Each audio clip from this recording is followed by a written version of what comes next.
All right. Hello, everyone. It's great to see some familiar names and faces around the Zoom today. Welcome to our afternoon session, which is how to keep your immune system healthy. My name is Laura Davey, and I am the co-chair of the Center on Aging and Community Living, and we're just delighted to have folks here with us and enjoying the week. A few things before we hand things over to our presenter. We ask all of our participants to mute themselves.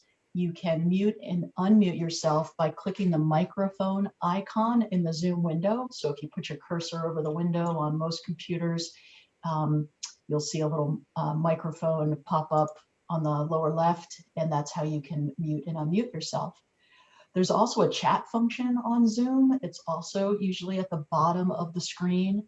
And we encourage you, if you have questions along the way for Maureen, you can type them in, or you can wait. We'll have a Q&A portion at the end of the session today. So, but if you want to get your question in and not forget it, you're welcome to type it in.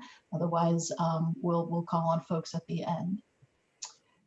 The other thing I wanted to note is that closed captions are available. And again, at the bottom of the Zoom screen, there is an icon, the CC icon that you can see on this slide.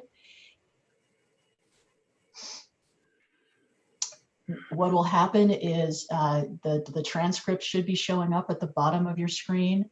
You can go to that CC icon and either turn off the transcripts if you don't want them, or you can go into subtitle settings and actually adjust the size so that they're easier to read.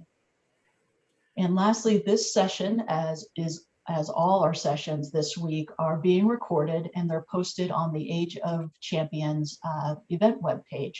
So if you missed a session on Monday, Tuesday, or earlier today, you can go there. We'll have them, we usually try to get them uploaded by the end of the day. Or if you want to listen again to Maureen, it'll be there available for you definitely by the first thing tomorrow morning. The other thing I wanted to do is just try to shut off the animation on this slide. It should be coming. There it goes. This is just our disclaimer for the Age of Champions. The event that is provided related to exercise, fitness, diet, nutrition, and other content is intended for your personal use and information purposes only. You should always consult a physician before any exercise, fitness, diet, or nutrition routine, especially if you're pregnant or have pre-existing health conditions.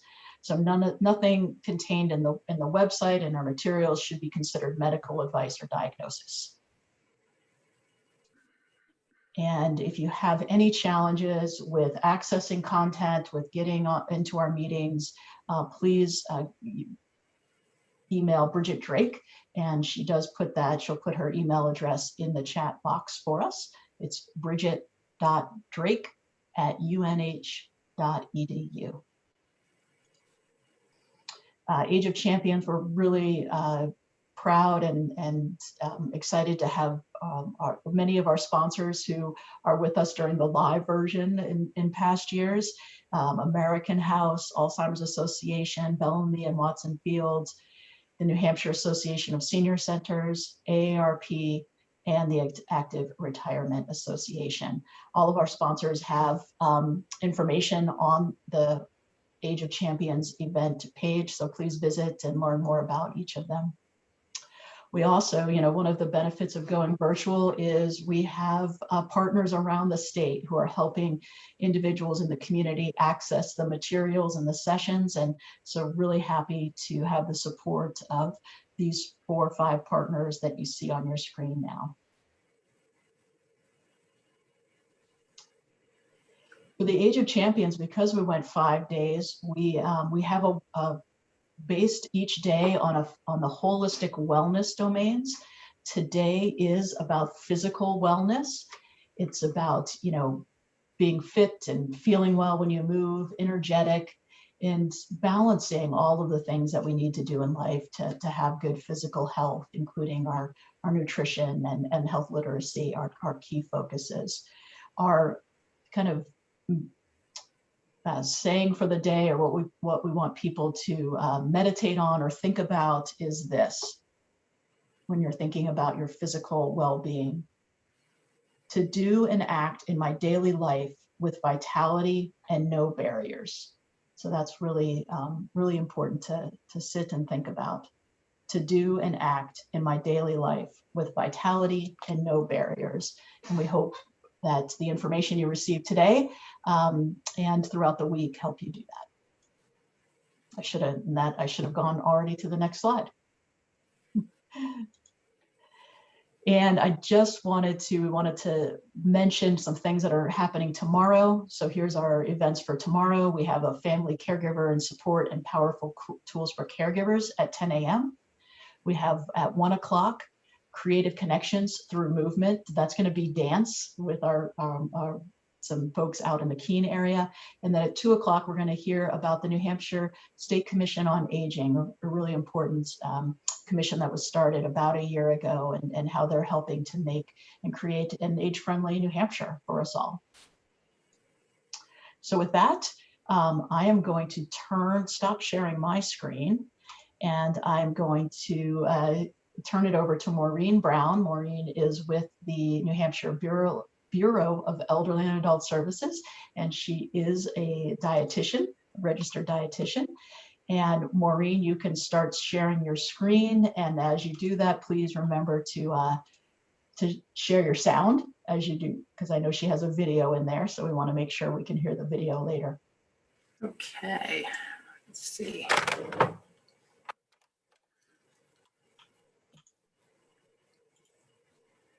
Okay. Everybody can see that okay? No. Oh, okay, here we go. How's that? Yep, and now we see that you're in, we see all the slides. Yep. Okay, super. Okay, hi everybody. I'm Maureen Brown, as Laura said. Maureen, can you go to slideshow view? Let's see, so that would be, okay, I've lost. There you go. There we go, okay, just drop down. Let's see. That way we can see each slide a little bit clearer.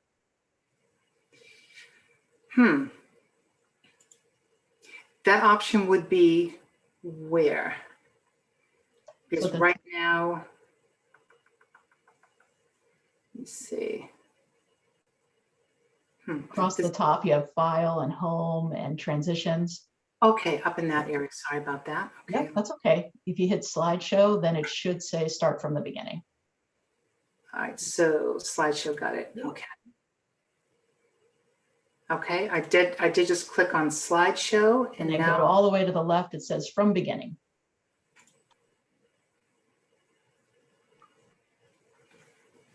Great. Okay. Now we see your slide. Okay, now my glitch, because of my limitations with the computer, is how am I going to move from frame to frame? I'm used to having them on the side. All right. Okay, simply clicking the mouse. Okay, we'll do it that way. Okay. You got this. And that's why Laura's here. Oh, welcome everybody. As Laura said, I'm Maureen Brown. I'm a nutritionist with the Bureau of Elderly and Adult Services here in New Hampshire. I've been in that position for just a couple of years, but you can tell by the grays I've been around, and I've been a dietitian for quite some time. What we'll focus in on today is how to keep your immune system healthy.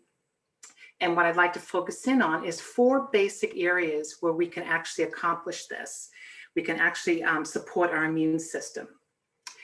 Things that affect it are how physically active we are, how well rested or how well we sleep, things that we do to safeguard our immune system and what it has to deal with on a day-to-day basis, and then also the foods that we choose. All 4 of these can impact the health of our immune system. So I'd like to start with is an overview of our immune system. We will not be graded on this. This will not be overly technical, but I think it'll be kind of help helpful to sort of place this part of our immune system, have a little background so that the rest of the presentation makes some sense and you have a point of reference. So our immune system is broken down primarily into two types of systems. We have an innate or natural immune system, and that's a system we were born with. It's dependent on our genetics and on our physiology, but we came in with that.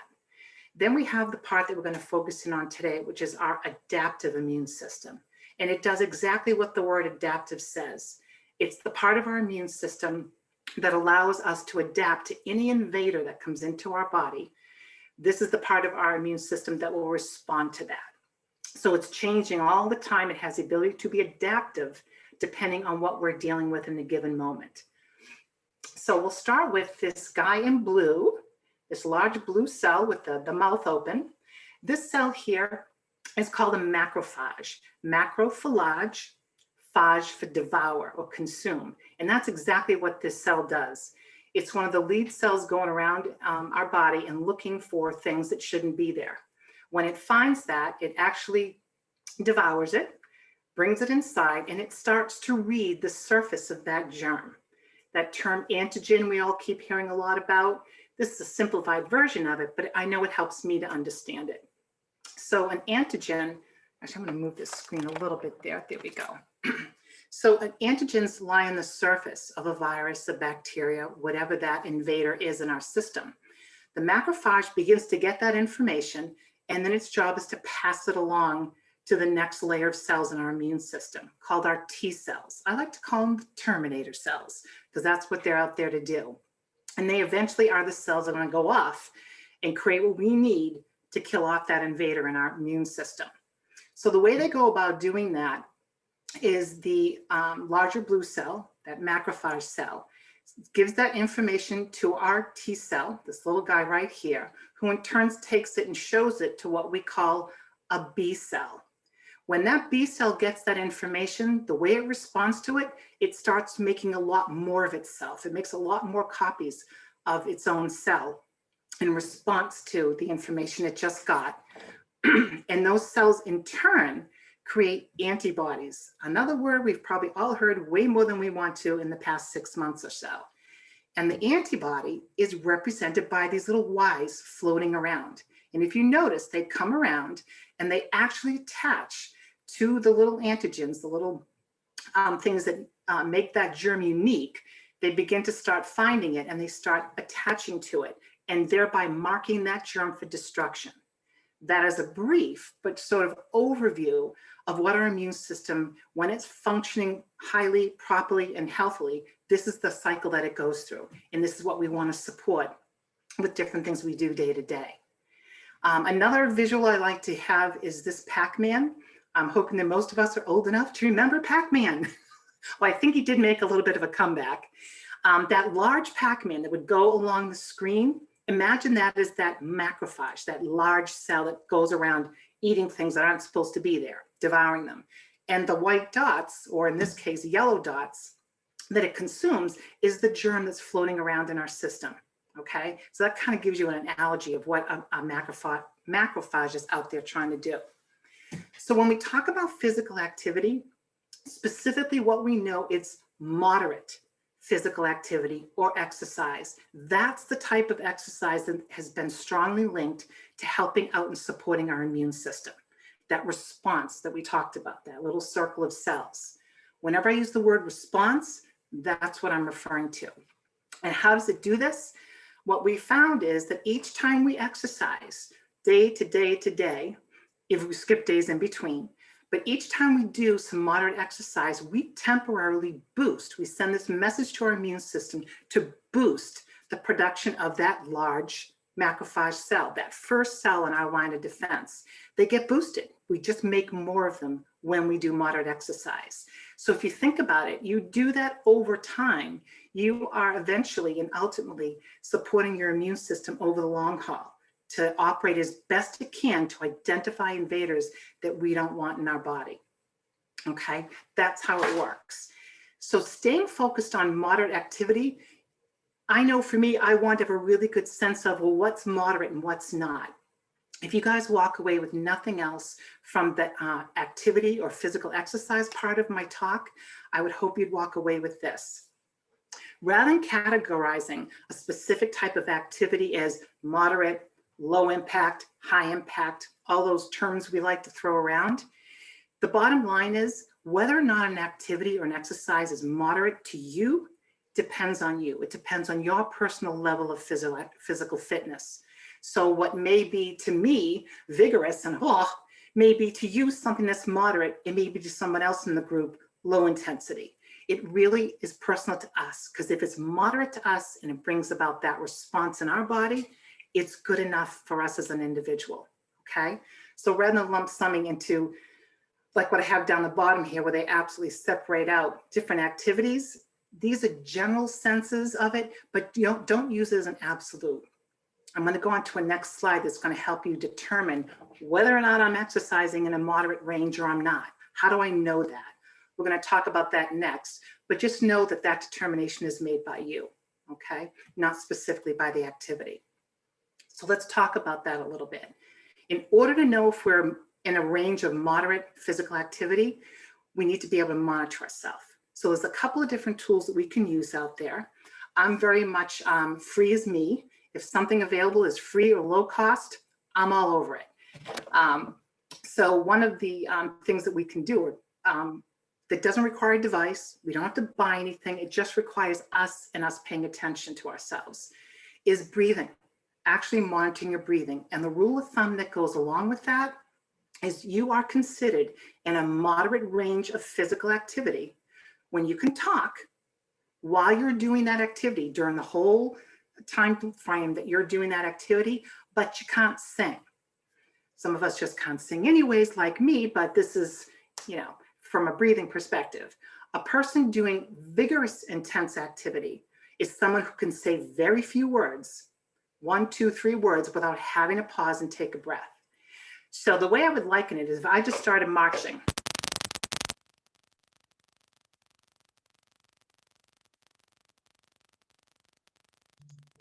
Maureen, can everyone hear Maureen?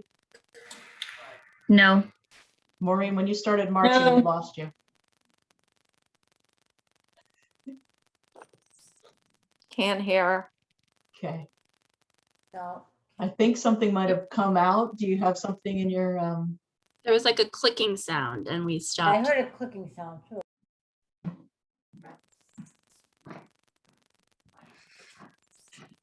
I liked the marching too. That was really good. We'll just pause for a minute and let Maureen do some troubleshooting there.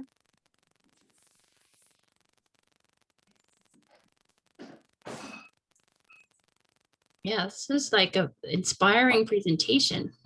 You're doing I was great, trying- Maureen. Just breathe. We're It waiting. really was. I was like, no. No.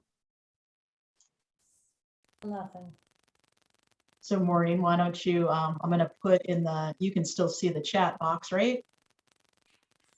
Maybe you could dial in. No.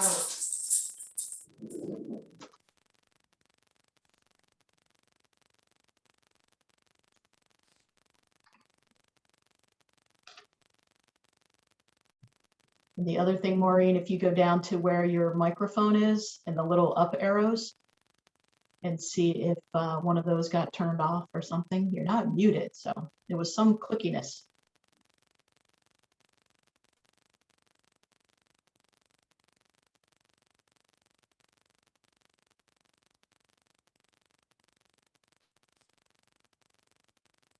This does happen in live times too, where the microphone goes out in the middle of an event. Keep talking, just Yeah, so you can tell me when you can start hearing me I again. hear you. I hear you. you. Oh, okay. So Awesome. this goes to show you, physical activity is not for everybody. Sometimes it's better to just sit down. Okay, thanks for hanging in there, folks. Okay, so won't march. Okay, But hopefully most of you have been out walking with a partner, with a friend, on your own, and have experienced that shift, that change, where is if we were all just to sit right now and I asked you for a minute to pay attention to your breathing. Let's take a second. Most of us will start to take a deep breath in. We don't typically think about breathing any more than we think about blinking. But what you want to do is you want to monitor your breathing. Just be aware of it, because when you start to notice it, and that you're a little breathy while you're talking, but you are not out of breath and you can keep talking, you're in that moderate range. Now, if you're walking with a partner, you may find that they go way far ahead of you because it takes them a more vigorous or brisk walk to get into that range, but you've just discovered yours, okay? And the reason why I focus in on the moderate versus vigorous is while moderate physical activity we know supports our immune system, it helps raise the production of cells that we need. Vigorous exercise either does nothing for immune system, which is not a bad thing, but certain forms of vigorous exercise can actually do the opposite.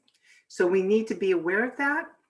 Most of us aren't shooting for vigorous, but just know that the moderate makes a lot more of an impact on our immune system that we may, more than what we may have known of before. So the breathing is my favorite way. It's the way I monitor myself whenever I am doing anything physically active or exercising.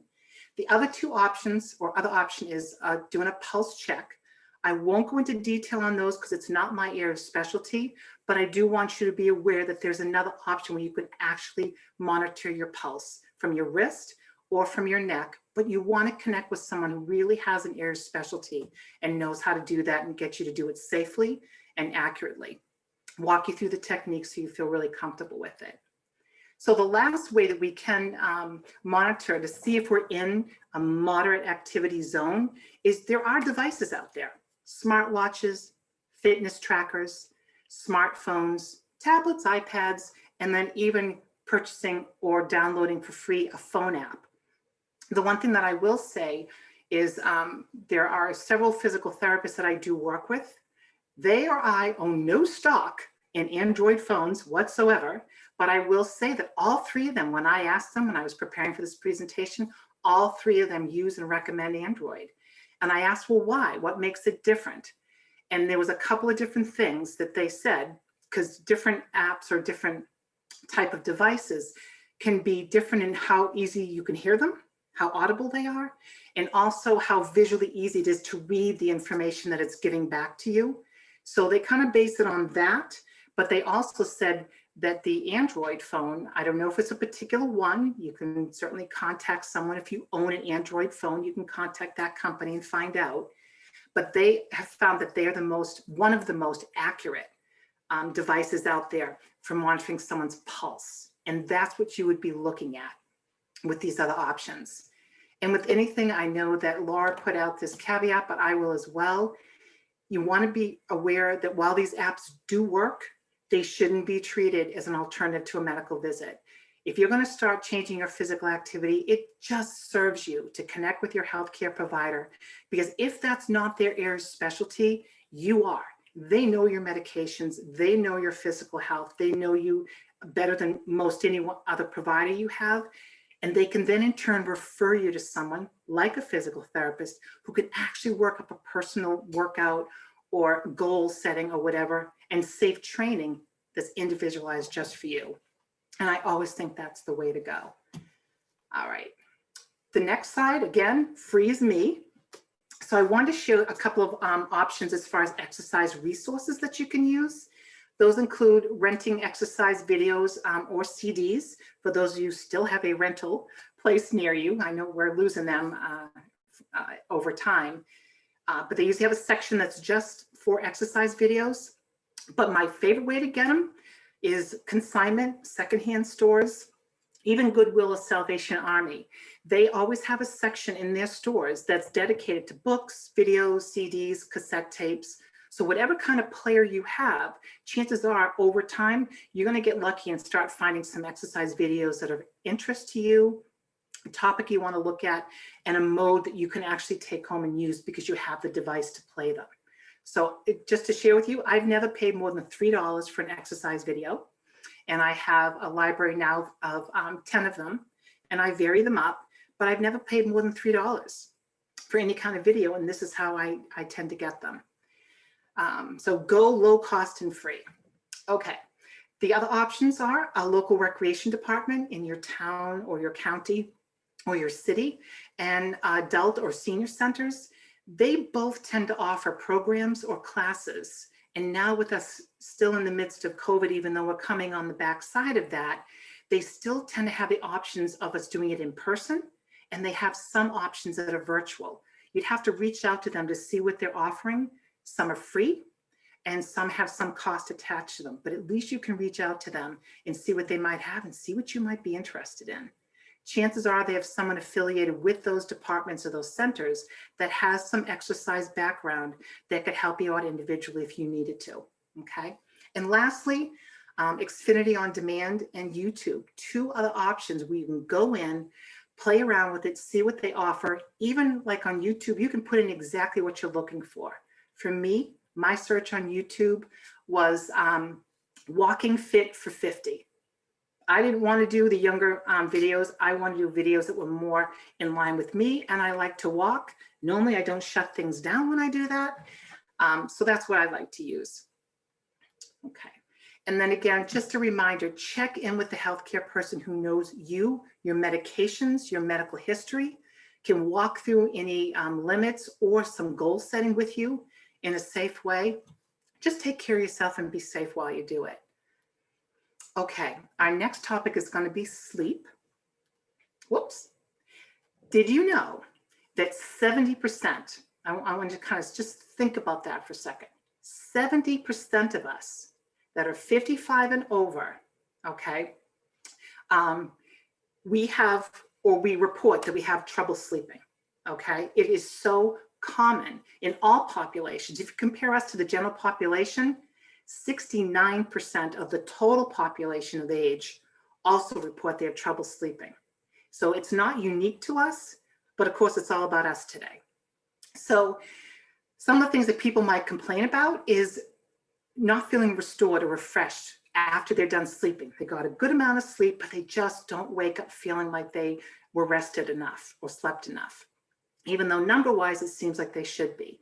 It could be difficulty starting going to sleep, staying asleep, or it could be difficulty if I wake up during the night, I have difficulty getting back to sleep. So it can be one or a combination of any of these type of things. That part may not be new to you. I'm hoping the next part of my presentation is. Why would that matter as far as my immune system goes? Let's talk about that. This is an older study, but I've not seen anything to date that counters this study. And what it was trying to capture was, what are the chances? Do they increase or change at all? Well, my chances of catching the common cold virus, depending just upon how much sleep I get or I don't get. And what they found was, absolutely yes, there's a connection there. People who get at least 7 hours of sleep had about a 17% chance of catching a common cold. And they started a very large population to look at this.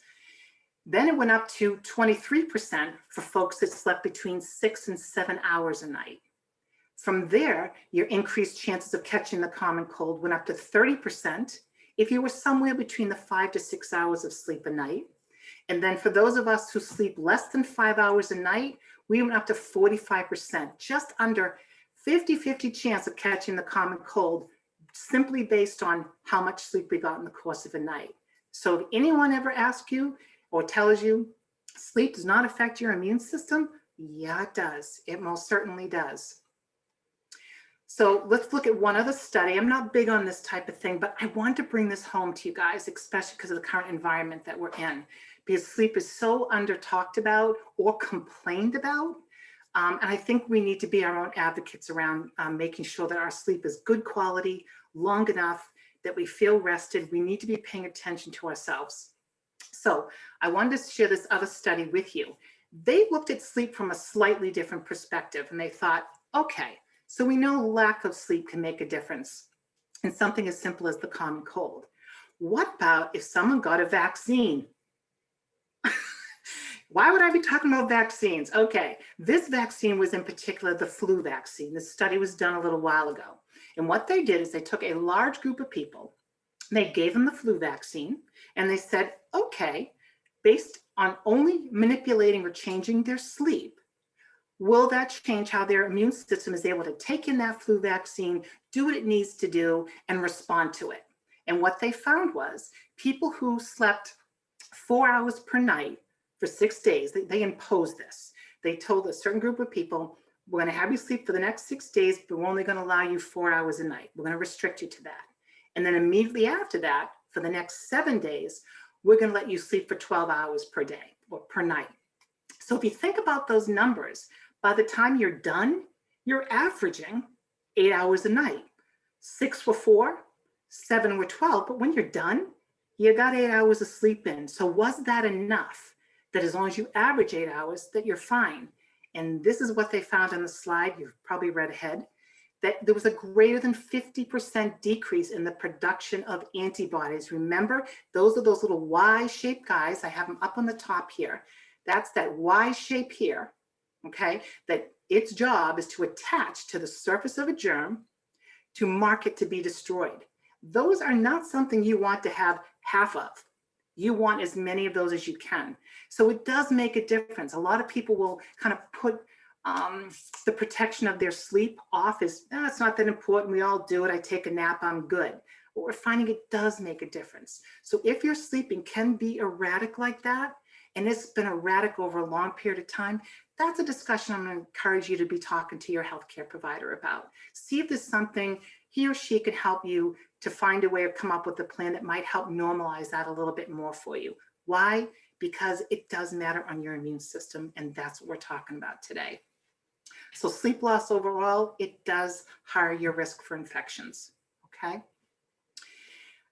So sleep tips in general, we've talked about the recommendation to talk to your healthcare provider.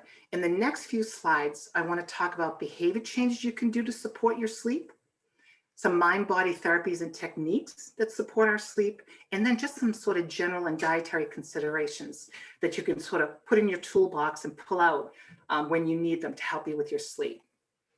So the first ones are more behavior changes, something as simply as doing things to encourage a consistent bedtime and a consistent wake time. That actually can be helpful. If any of these don't pertain to you, you can read ahead. But if you think, would this actually affect me or qualify for me? Take a look at them, jot them down, or come back to the slide later and kind of go over them and think them through. It's part of the discussion you can have with your healthcare provider. So something as simple as sticking to a sleep schedule, okay? Avoiding naps during the day because that can affect how well we sleep at night. Also, turning off electronics. What you're doing when you turn the electronics off is you're trying to avoid your eyes exposure to blue light.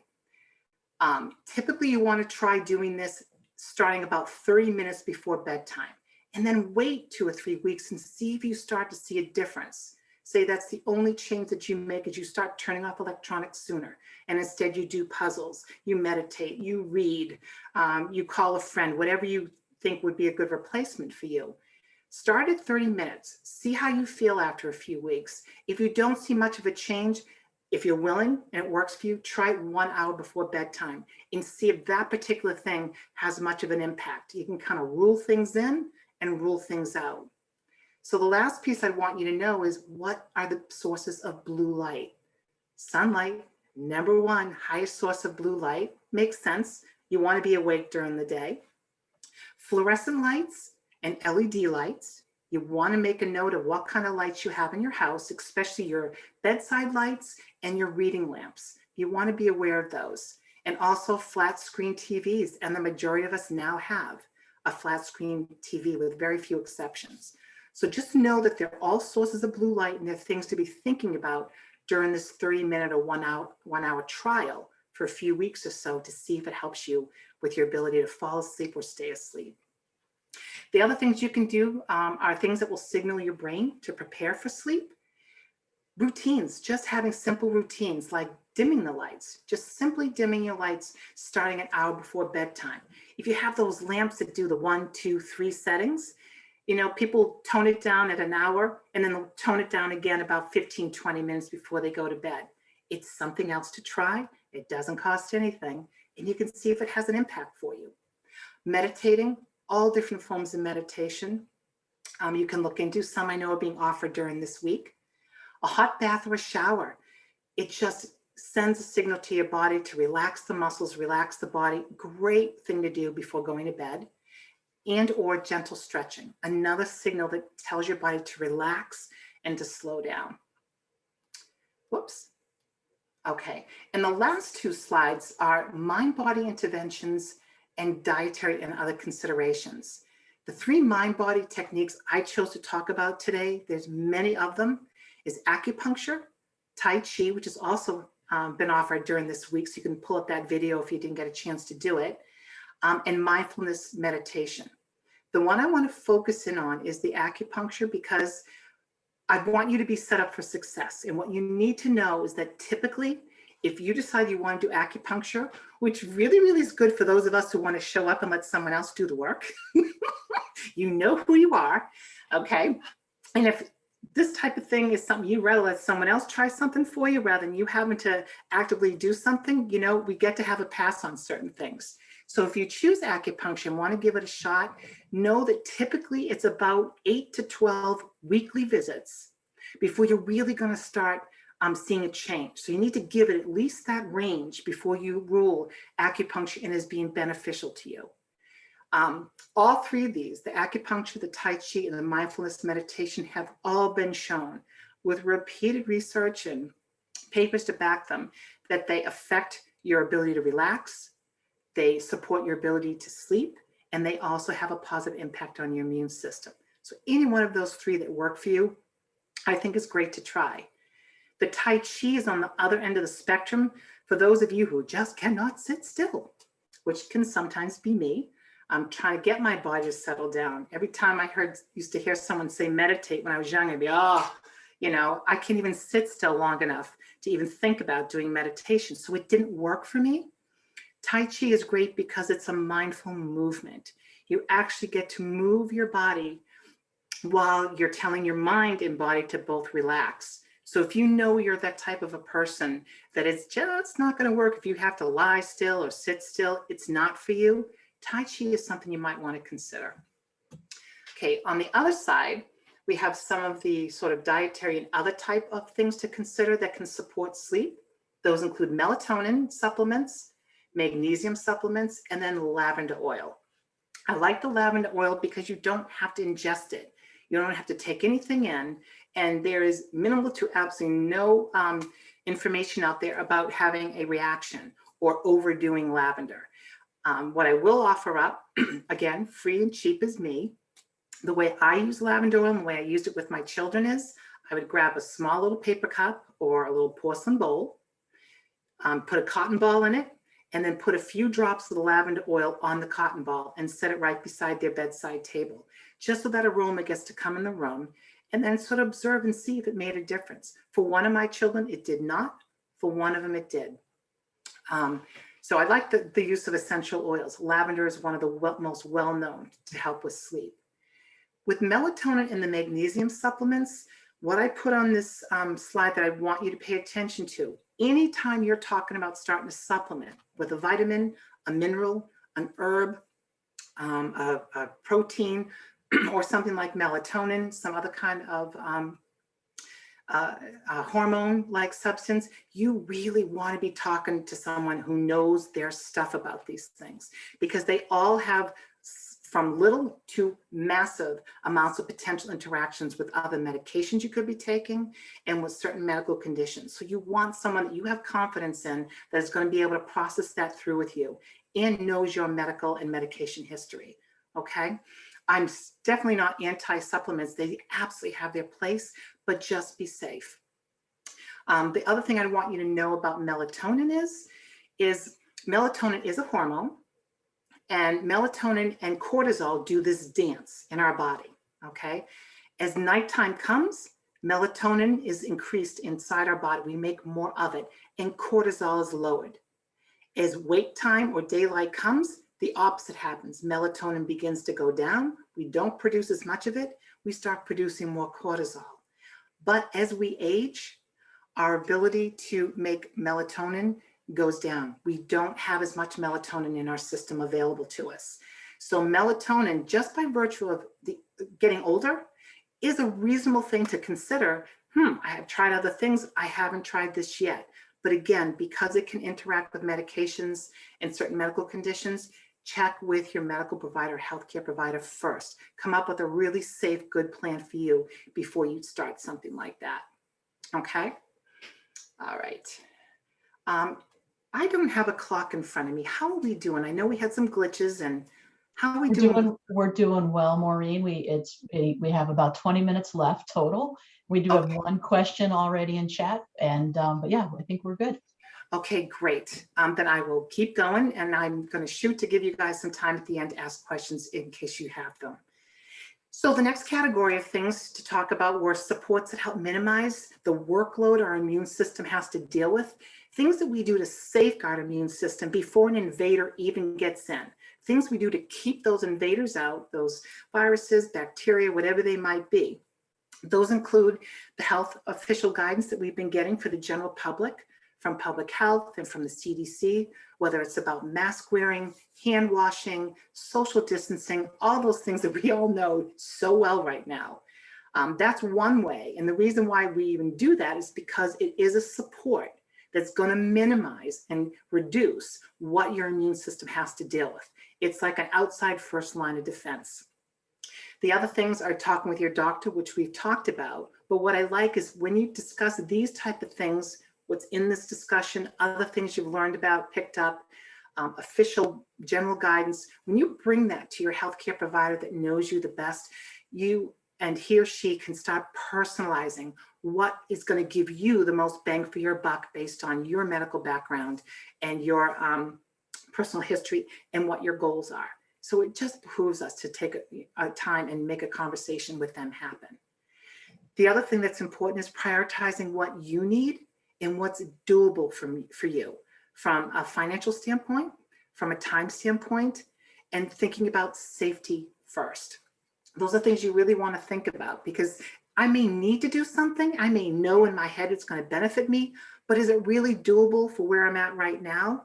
Based on my work schedule, my family obligations, my personality, is it really doable? Then why am I hammering on that when I'm not moving on it? I'd rather put that over here, let it go, and say, what else is in my tool of things that I can pull on that will support my immune system? Sleep-wise, eating-wise, which we will discuss, and so on. We tend to, in this country, be very black and white and really push and focus on the things that are not doable for us in the moment. So kind of step back. Are you doing that to yourself, setting a goal that's too much or too high? I don't know, but think about that so that when you do this, you're taking care of yourself while you're going through the thought process and setting up your goals. And then I think this is an area we all tend to negate, which is follow up and track your progress. You can do that yourself. Sometimes I find using my spouse or a good friend of mine or even a coworker, they're better at seeing changes in me than I am at seeing changes in me. I have found that over and over again in my career and in my personal life. So think about ways that you can follow up and track your progress in whatever goal setting you do out of anything you learn this week, including what we're talking about here today. So let's talk nutrition. I'm a dietitian. It's best for last, right? Okay. Whoops. Got too excited. My pointer went off. Okay. So this slide here is talking about keeping our immune system healthy from an eating perspective, okay? What these charts are trying to demonstrate or give you as a visual aid is what they did is they took a look of subgroups of people. They created chart A on your left, chart B on the right. And what they did is they said, okay, they used the word lockdown, but when we all found ourselves staying at home, being more isolated, they thought, okay, if we have to go through a process like this, then we need to get something out of this. So one of the things that they looked at is, what about eating? When we're under stress, when we're isolated, and we have more time in our hands, most of us, that's going to affect our eating in one way or another. It's going to affect our physical activity in one way or another. So they wanted to see, okay, if our eating habits change, does that have any impact on our immune system and our immune system's ability to respond and keep us healthy? And the answer, folks, ding, ding, ding, it was yes. Okay.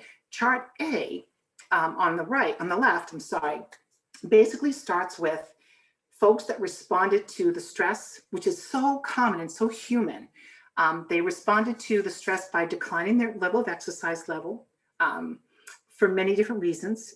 We were impacted in all different ways, and they sought out more comfort food. That's what people were saying, that they sought out and were looking for more comfort foods. In addition to that, their eating schedules began to change. They weren't as consistent or as regular. The cues weren't there to keep us on a more consistent pattern, and our snacking shifted, whether it's later in the day, more of it, or what we were snacking on. So that just kind of had this domino effect where we found that people were eating higher fat food choices and fats that weren't as healthy for us, that we know about heart health. We've all heard a lot about the different type of fats. And the other thing that happened is that they were eating higher sugar foods, okay?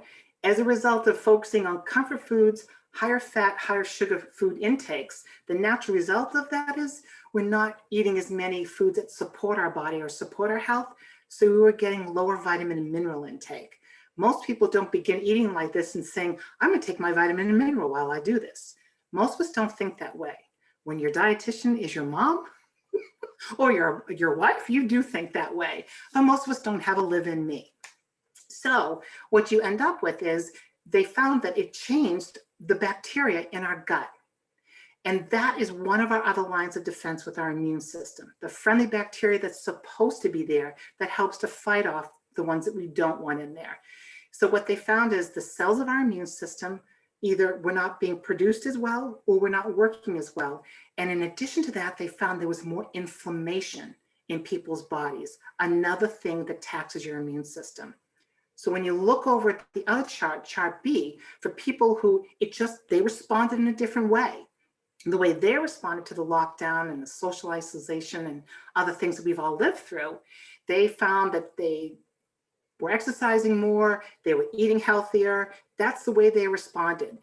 Their eating schedule stayed on mark. There wasn't a lot of change in it. And so their eating, what they ate and what they chose, changed in the opposite direction. And the opposite happened with their immune system. Everything I said began to break down, a lesson in group A was the opposite in group B. So just by virtue of our food choices, how much we eat, what we choose to eat, eating in and of itself, our food choices make a difference on our immune system. We know it affects our diabetes. We know it affects our heart health. Now we're armed with something else. We know it affects our immune system. Okay, this one some of you may kill me for because it says toddlers up here on the top. But for me, I love this diagram. What it's trying to bring home is shifting our eating, shifting the way we're approaching food and shifting how we think about changing what we're eating. What I found during my career, I found this personally, I have found this with family members.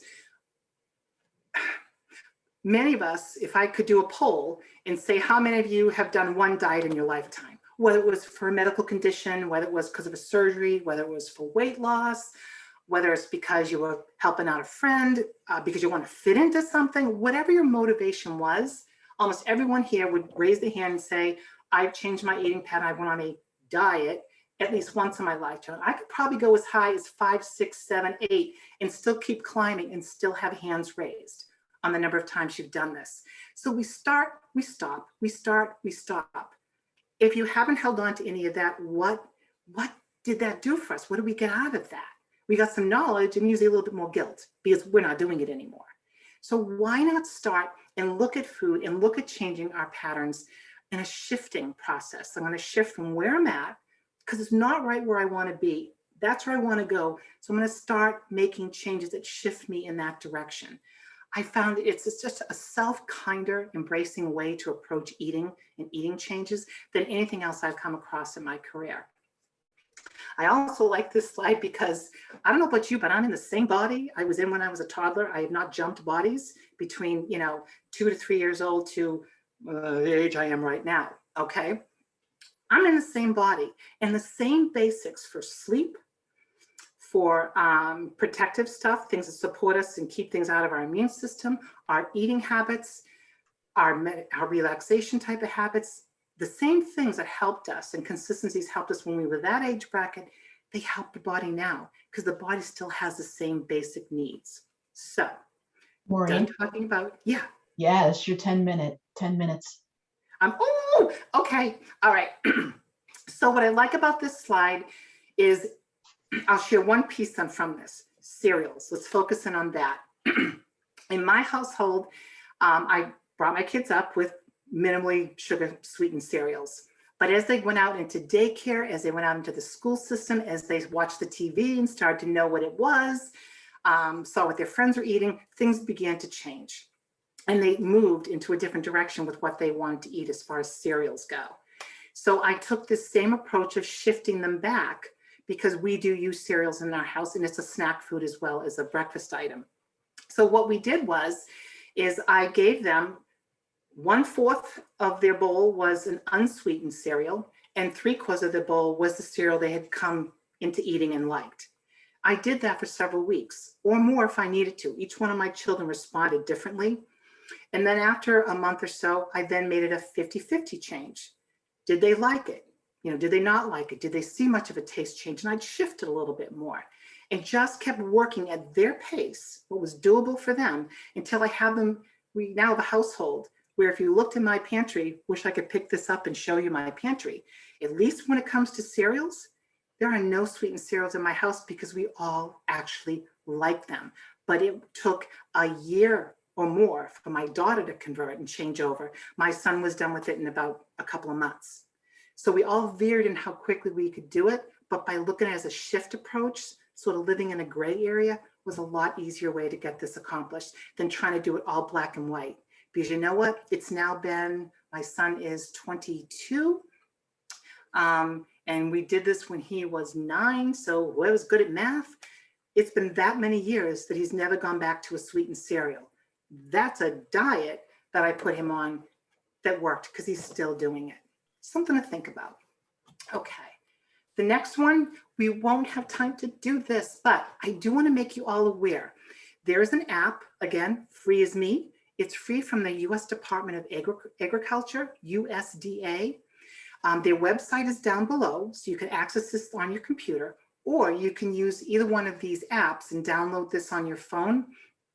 It is such a great app for someone who's saying, you know what, I want to take a look at how I'm eating. I need to make some changes that work for me. I need some way to focus. This app allows you to make goals personal to yourself, select the ones you want. It even has at the end, if you want to implement this, you can win badges. So if someone who's motivated and it helps you to get a visual little ding on your phone or something that you accomplished something, you accomplished the goal you set, it can work for some of you who are like that too. But it breaks things down by food groups, all the different food groups. You can get information about each food group so you can make some smarter decisions. You can set goals up within each food groups. They even have a site you can go to where you can get recipes. Okay, you'd love to try a whole grain, but I need some recipes. I don't know if I'm going to like this. It can help you do that too. Good. And I put the link in the app for everyone, Maureen, so they can visit Awesome. it, hopefully save Thank that and you. visit it on their own time. Thank you, thank you. So the last 2 slides is this one on vitamins and minerals. I pulled out vitamin C, D, and a mineral called zinc because there is just resounding research out there. We know that these 3 elements do affect our immune system in a very positive way. But there's several messages I'd want you guys to walk away with when you look at this screen, whether it's now or you come back to it. What I listed was some information about each, but here in red, I have food sources for each one of these nutrients, okay? Those food sources are, I set them up so that they're the highest content of that particular nutrient all the way down to the lowest.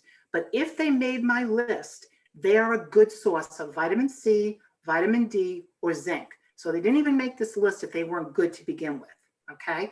But the highest one starts at the beginning of the list, okay? So what I would like you to do with this list is take a look and say, is there 1, 2, 3? How many foods on each one of these lists do I like anyways? I just had no idea that they were that beneficial, that they were that high quality as far as vitamin C, vitamin D, and zinc. Yeah, I'll get those more often. create what I call a power food list for yourself. Okay, foods that are on these lists that you like, that you just didn't realize, and that you're willing to get in more frequently, or maybe something you've never tried before, but you're willing to take a shot at it. And then look at this food list on the reverse side. If you're looking and saying, I like fruit, vegetables, I don't like that. Fish, I'm a beef eater. You know, you're going through this list and it's having the opposite. You're not finding but maybe 1 or 2 items in this entire page you like. Then there should be a bell going off in your head saying, maybe supplementing is the way for me to go, because I don't see myself changing my food preferences. I don't see it happening. And again, that's a discussion you want to have with a dietitian, a licensed nutritionist, your healthcare provider, someone that you know is really knowledgeable about vitamins and minerals and different types of supplements, but also will take the time to get to know you. All right. All right, So Maureen, you got to go to the next slide. Okay, that's how I would like you guys to approach that. Spices, I mentioned garlic and turmeric. And again, when I talk about spices, it means using them in your cooking, not looking at them as taking them as a tablet or a supplement of some kind, because you're going to get the biggest bang for your buck if you use them in your cooking versus using them in a supplement. Okay, both of these affect your immune system in a great way. There's my summary, which you guys can read on your own. But if there are any questions, why don't we start and get a couple in if we We can? get a couple in, yes. Really, really appreciate that, Maureen. And I really enjoyed that presentation and learning a lot. I did put a couple things in the chat. One was reference to the arthritis program, Walk for Ease program. We had that session on Monday. So a link if people wanted to start an exercise program to improve your immune health and have some arthritis, you can learn about that. And there was a question about the Silver Sneakers, what we knew about the Silver Sneakers program. I did put a link into the Silver Sneakers again. I know there are some YMCAs or YWCAs in New Hampshire that I think have that program. And Maureen, I didn't know if you knew anything more about that particular walking program. I don't. I apologize. I don't. All right. Yeah, we can. I put a link in there, so hopefully we can learn more about that. Does anybody else have any questions for Maureen?